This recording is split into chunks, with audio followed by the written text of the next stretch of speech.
皆様こんにちは、ビビりの数が行くキャンピングカー生活です。よろしくお願いします。よろしくお願いします。僕たち家族は今乗ってるこのキャンピングカーの中なんですけども、このキャンピングカーで日本全国を旅しながら当時2歳の娘を連れて、子育て車中泊旅に出かけました。で約3年ですねの旅路を終えて、今回この2023年5月にこの旅を終えるということになりました。ありがとうございました。お疲れ様でした。お疲れ様でした。ありがとうございました。はい。で今回の動画なんですけども、今までですねこの旅の間に、いろいろね質問をいただいてたんですね。でやっぱりお金のこととか、どういうふうにこう旅しながら子育てしてるのかとか、いろいろそういうお話があったんですけど、なかなかねお答えできる機会がなかったので、そちらにですねお答えしながら動画を撮ろうかなと思いました。初めてだからちょっと緊張したよね。ちょっとねこの価格が初めてなんですけど、ちょっと聞きづらい部分もあるかもしれないですけど、よろしくお願いします。よろしくお願いします。はい、でちょっと早速行こうかなと思うんですけども、最初に一つちょっとビッグニュースをまずお伝えさせていただきたいんですけども、今僕がこの着てるビビリの家族ロンティーなんですけど、僕たちビビリの家族のキャンピングカー生活オリジナルグッズが発売されます。ありがとうございます。いやこれがですね実は、僕たち単体ではなくて、なんとビレッジヴァンガードさんとのコラボになります。はい、これはちょっと感動だよね。感動だったんですけど、ビレッジヴァンガードに去年ですね、去年旅中にメールがねいただいて、ぜひコラボ製品作りませんかっていうことで、もう最初本当いたずらメールかと思ってたよね。勘違いかなって何回も見たよね。なんでうちに来るんだろうと思ったけど、いろいろ担当の方と話してると、ちょっとやりましょうっていうことを言っていただいて、で最初デザイナーをね立てるつもりだったんですけど、せっかくなんでねむっちゃんがそういうデザインとかがすごい好きで、そういうことにも今後携わっていきたいですね。ちょっとチャレンジしてみたかったから、まさかこういう形でチャレンジできるなんてもう本当に信じられなくて、本当ありがとうございますの一言ではい。去年からね数ヶ月かけて、商品もやり取りしてビレッジさんにいろいろ各地に送ってもらってね。大変だったね。大変でした。申し訳ない。なんかこう結構ね、大変だった。なんとか完成しました。で、店頭販売ではなくてですね、5月の26日祝日からですかね、から6月の11日までの16日間 EC サイトでビレッジヴァンガードさんの EC サイトで発売になりますので、下記に概要欄貼ってますので、ぜひ皆様よろしくお願いします。よろしくお願いします。はい。車中泊で来ている方だけど嬉しいです。嬉しいです。噛んじゃったね。完全にじゃあ行きましょうか。はい。一番多かったご質問はお金のことはもう聞いて聞かれてました。神々だね。なんかね、この調子くるよね。このなんだろうねこの。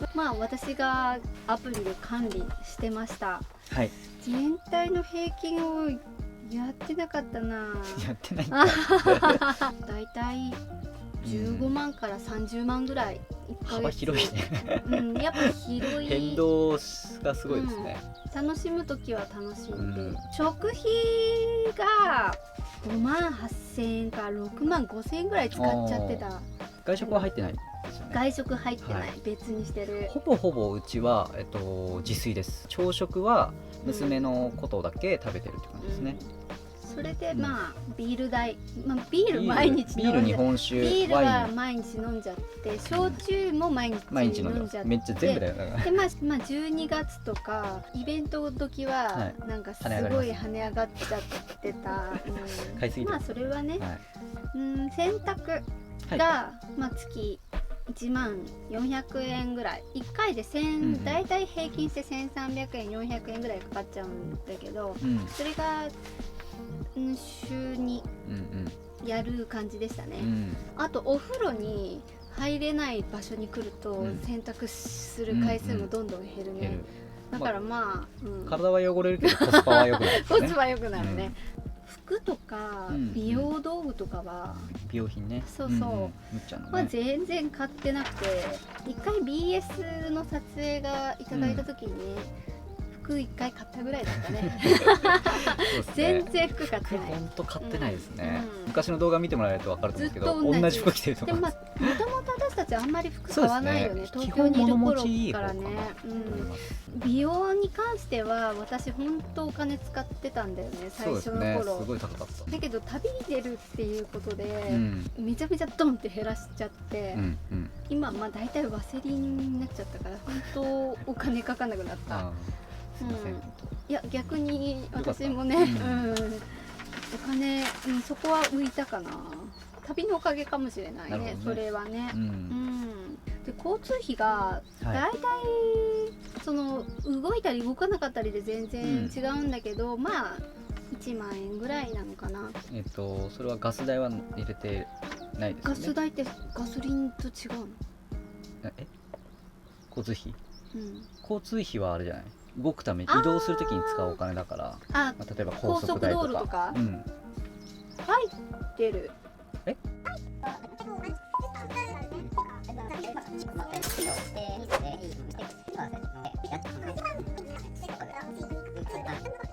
この交通費が家賃になってくるっていう感覚ですね。まあでも RV パークを、電気がない時とか利用してたんですけど、月1回とかだよね。そうだった。日照時間が極端にね少ない日が連続するとやっぱ電気なくなってしまうんですよね。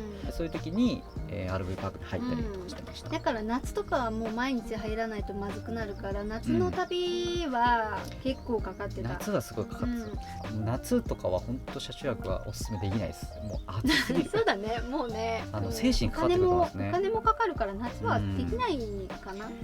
このやっぱ家庭用のウィンドウエアコンを使ってても暑いです。もう断熱材も全部入ってるキャンピングカーだとしても暑いです。で、寝る時も暑かったっけ？忘れちゃったもん。だから本当にずっと回し続けなきゃいけないので、そうなると光熱費がグンと上がるんですよね。RV パークに入んないと。単純に1泊1500円から2000円ぐらいはかかってたよね、やっぱ夏は。通信費はちょっと私たちおバカさんだったかもしれない。2人とも1万5000円ぐらい払ってて3万円ぐらいかかってる。高い。僕の場合はドコモを使ってギガ放題っていうんですか、なんていうのかな。でデザリングしてもらってたんだよね。デザリングしてインターネットやってるんで、これはねどうしても解除できなかったっていうのがあって、通信費高すぎだね。分からなかった。格安SIMやりたいね。お風呂代は結構変動してました。土地によって全然違くて、タトゥーが入ってたので、基本的には家族風呂になってました。で家族風呂は全国いっぱいあるんだけど、一番安い熊本で、1回500円とかだよね。600円だよ。600円か、600円とかだったら毎日のように入ってました。そうだったね。そうすると30日で1万8000円とかですね。かかってるね、結構。いや、お風呂代はうちかかってたと思います。温泉が好きだから。ただなんか泉質もそんなに良くないとか、あんま魅力的じゃない場所でなんか2000円とか2500円とかになるんですね。やっぱ都会の方行くと、そういうところになるとすごいちょっと老いにを漂わせながら生活する。になっちゃって、そういうところでは快活とか使ってたから、月でも本当に1万円とかね。快活覚えてからは本当に快活に助けられてたね。途中から知ったんですけど、僕たちもことちゃん嫌だってなってたけどね。基本的に5000円から2万円ぐらいだと思います、お風呂代は。高いね。外食は私たちは2万円いかないぐらいっていう感じ。やっぱ月によって全然、沈没しちゃうと安いのかな。沈没しちゃうと安いですね。その場所にこう長く居座るとね、楽しい場所に行ったらちゃんと美味しいものを食べて楽しんだりして、抑え、つまり抑えようと思えば全然抑えれる。抑えたら15万ぐらいだったね。最初ね、旅し始めるときは月収でいうともう5000円とかの時もあったし、もちろん赤字の感じでスタートしてますね。美容室を出そうっていうお店をお金を貯めてたか貯金をしてたから、そういうお金をちょっと切り崩して、出店のお金が少し、少なからずあったっていうのがあったので、それを頼りにね、始めたっていう感じでした。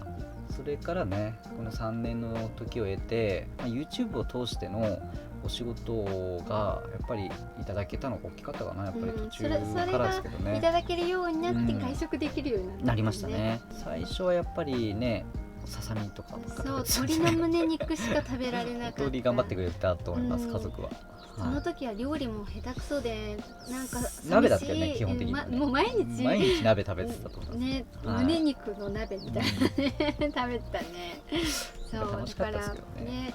なんかちょっとそれに付随した質問があったんですけど、旅をする前にやってたことって何なんですかっていう、準備ってことですよね、多分これは。訪問美容室を僕たちさせてもらってながら旅してるんですけど、それを、東京に住んでる時から始めてたっていうことかな、一番はね。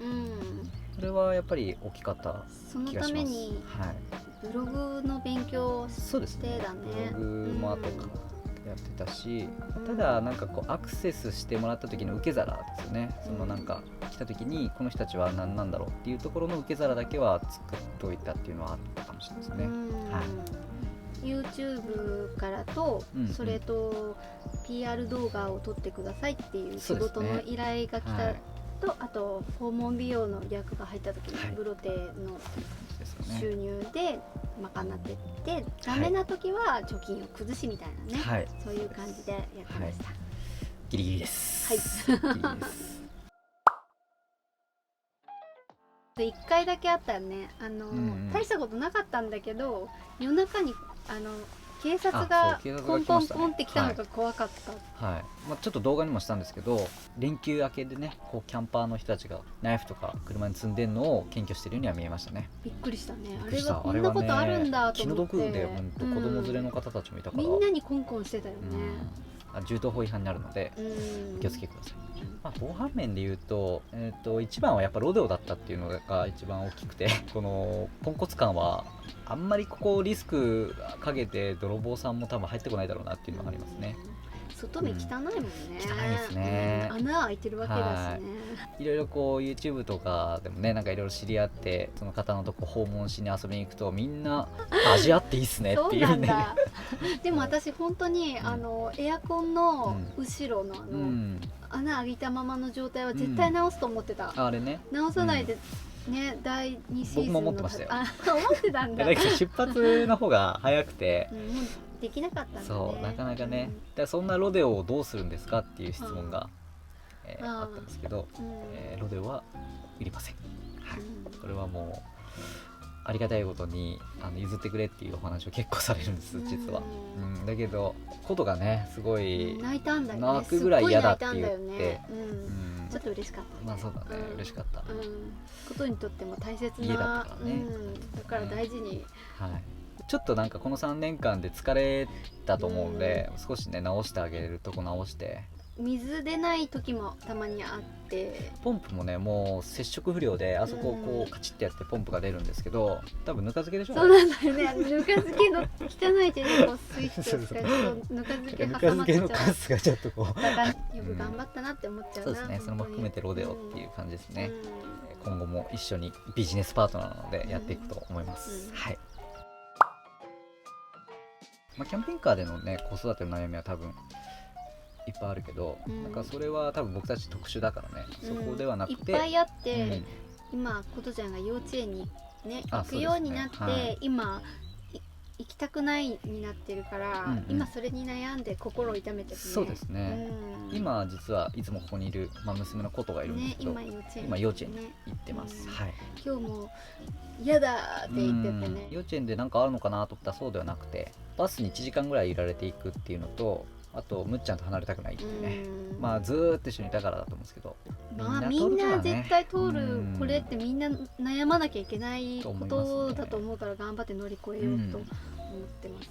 でもキャンピングカー生活してる時からこうめっちゃ悩んでたよ、なんかお子さん本当いい経験してますねっていうご意見もいっぱいいただけてたけど、やっぱり雨の日とかずっとこう YouTube とか見るような時もあったし、うちは1人でこうだから、やっぱり2人とか3人とかいるお母さんたちがスマートフォン見せて怒られたとかって言ってる方いたけど、いやそりゃ普通だよなと思うよね。だって本当にね、現代でやっぱり皆さん忙しいし、時間を作るためにそういう風にするっていうのが罪な感覚がやっぱどうしても親としてはあるんですけど、これからもっともっと悩みは絶対出てくると思うし、これからだよ、これからだと思うんで、支えてあげれる。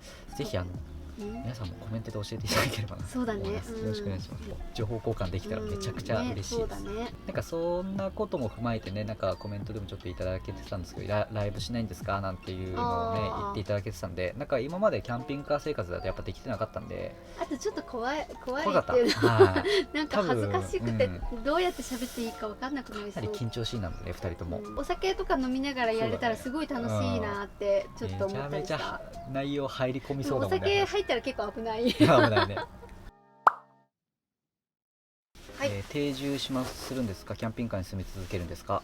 定住します。定住したいね。もうお家に住みたい。はい。住まいは、北海道になります。僕の地元なんですけども、出発も北海道でね、一周して帰ってきました。宝島っていうところに1回移住したんですね。で約10ヶ月間そこに住んで、で宝島を出て、それからね結構移住地を探す旅でかなりいろんなとこ行ったんですよね。家もかなり物件を見たんですけど、最後まで決まらなかったっていうのが実はあって、でね、もうちょっとゆっくり本当は見れるでもよかったんだけど、やっぱりことが大きくなって、当初のなんかキャンピングカー生活のバランスとは大きく変わってたよね。もう最後はそうだね、最後バランス崩しちゃったのかな。やっぱり大きくなりすぎてしまいましたね。だから宝島に引っ越したタイミングぐらいがやっぱり一番良かったのかなと思います。1年ぐらいでね、旅を終えれたらね。ですね。北海道に決めたっていう感じですね。だけどやっぱり北海道は僕の地元だし、僕も幼少期ずっとここの土地で生きてきたんで、四季を通してねいろんな、厳しさもあるんですけど、やっぱり冬はそういうのも通して、ことにはそういう意味ではね、遊び方も教えれるからね、雪触りたいって結構言ってたからね。当面は北海道で活動していくと思います。はい。いや本当仲いいよね最近ね。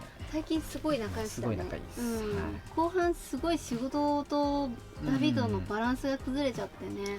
なんか疲れすぎてたよね。疲れすぎてた。本当に大丈夫かなって心配になるぐらい疲れちゃって、だから全部重なるね。だから3週間に1回ぐらいしか YouTube 上げられなかったのとかあるからね。YouTube になかなか手が回らなかったのは実情でしたね。それで私なんかちょっとどうしようと思って、なんか本とか読んで、愚痴とか言うのが良くないみたいなさ書いてあって、それでさ、なんか昔の人はさ、悪いこと言ったら鶴亀って言うっていうのを読んでちょっと実践してみようと思って、鶴亀って言うとなんかそんな自分に行くってなっちゃってさ、なんかムカつくって思った時に鶴亀って言うとなんかそんな自分が面白くってなんか怒りを忘れるっていうか、夫婦喧嘩の発端って一言で結構起きると思うんですけど、みたいな鶴亀って言うとそれで陰でさ鶴亀っていう声が聞こえるのもちょっと面白いんだよね。ことなんで、だって今日もバス乗る時鶴亀って言ってた。ちょっとそれ見てね結構笑った。ことも言うようになってると思って、これは頑張れいいよね。使い方ちょっと違うけどね。でもいいんだよ、どこでも縁起のいい言葉だから鶴亀。訪問美容をして絵を描いてって思ってるかな。自分のやりたいことをやっていけるようにちょっと努力したいと思ってます。みっちゃんも本当この3年間ね、家事と育児にこの狭いスペースで本当にやりきってくれたので、本当感謝してます。ありがとうございます。どうもありがとうございます。本当に動画制作に全力投球していきたいと思ってます。今ホームページをねむっちゃんにデザインしてもらって、インスタグラムのデザインも全部むっちゃんにしてもらってね、一緒にね、一緒にやっていこうかなと思ってます。工夫してやっていきたいと思ってます。はい、込み上げ A 社という名前でやっていきます。込み上げ前に出てく感じでいきます。込み上げっていい言葉だからね。お友達がつけてくれる。友達がね、お前はいつも込み上がってるよって言ってくれて、私それすごい気に入って、だから YouTube の名前込み上げにしないよって、込み上がってるっていう。最初ね、雫一滴っていう社名裏側の涙とか血とか、そういうのを一滴を取るんだっていうこの気持ちで雫一滴にしたんだけどね。ちょっと熱すぎてね、電話出れないよね。はい雫一滴。鶴亀そうだね、鶴亀にしよう。鶴亀ちょっと腹立った時もこう鶴。YouTube は相変わらず続けていきます。はい、まあこれは今までよりもしかしたらコンスタントに出せるかもしれないですね。まあ無理のない範囲でね、まあ、変わらずっていう感じだと思いますね。はい。こちらの方はですね、実際にこうキャンピングカーでこれから家族で旅に出る、来年の4月から出られるっていう方、実はですね、こういう結構いっぱいいらっしゃる。インスタの DM でいただいて、私たちはすごい長くしちゃったから本当にそう思うんですけど、やっぱりこう長すぎない方がいいのかなって、あと仕事と一緒にしない方が絶対いいっていうね、私たちはこうだんだん仕事と旅のバランスがうまくいかなくなって、後半ちょっとね、そうですね、本当に鶴亀が必要になっちゃったから、鶴亀言い過ぎてたぐらい短かったら3ヶ月、長くて1年とかやったらすごく楽しく成長できるんじゃないかなって本当に思います。僕は仕事と家を全部捨てたんですよね、一回ね。もうそのぐらいじゃないと多分成功できないだろうなって自分で勝手に思い込んでたんですけど、なんか今やってみて思うのは、なんか仕事3ヶ月とか休んでやってもいいとは思います。全然ね、その余裕はやっぱあった方がいい気がしますね。ストイックになりすぎるんですよね。なんかストイックザシャワーシステムじゃないですけど、もうポリタンクでシャワー浴びるとかやっぱね、だけど仕事が後であるんだったらもっとそこお金使ってもね、後でまたっていう余裕も出てくるし、余裕があって楽しめる余裕は絶対あった方が。決定的なことを言うと、やっぱりね、長くしすぎると景色も全部飽きます。そうなんだよね、その旅に飽きちゃって安くてね、居心地のいい場所に、本当そういうこともありえました。私たちもそうだったよね、居心地のいいところについ沈没しちゃってね、長くいてね、すごい生活的には楽になるんだけど、結局意味がないんですよね。それでモチベーションすごい気づいたらすごい落ちてるとかやっぱあったから、だからね、やっぱ期間ピタッてこう決めるのって結構重要なのかなと思いますね。生活をするんじゃなくて、でも旅は経験した方がいいね。旅は経験したからそう思う。言うね、旅なんて全然興味なかったので、全く興味なかった、本当に興味なかった。全くだよね。関係ないものだと思う。まあだから感謝。立派な旅人じゃないですか。感謝ですよね。最後にですね、応援していただいた皆様に本当に心から感謝してます。本当にね、こう時間を割いてコメントを打ってくれるっていうのがすごい嬉しくて、本当に感謝してます。本当力になりました。あとプレゼント送ってくれたりね、した方とか、差し入れもね持ってきてくれたり、車の下に置いていってくれてた人もいたりね、雨の中。あんな嬉しいことはないです。自分たちもそうしないとなと思います。なんかこういうのが連鎖していけばね、人の優しさに触れたね、本当に。やっぱ旅をするとそういう人の温かみを感じれる距離感がね、すごい近くなってくるんで、今度は自分たちがそうやって返せる人にしていきたいなってすごい思いますね。今後ともビビリの家族が行くキャンピングカー生活よろしくお願いします。ロードは売りません。じゃあ皆さんでご一緒しますか、最後は。もしかしていきます、皆様。せーの、鶴亀鶴亀。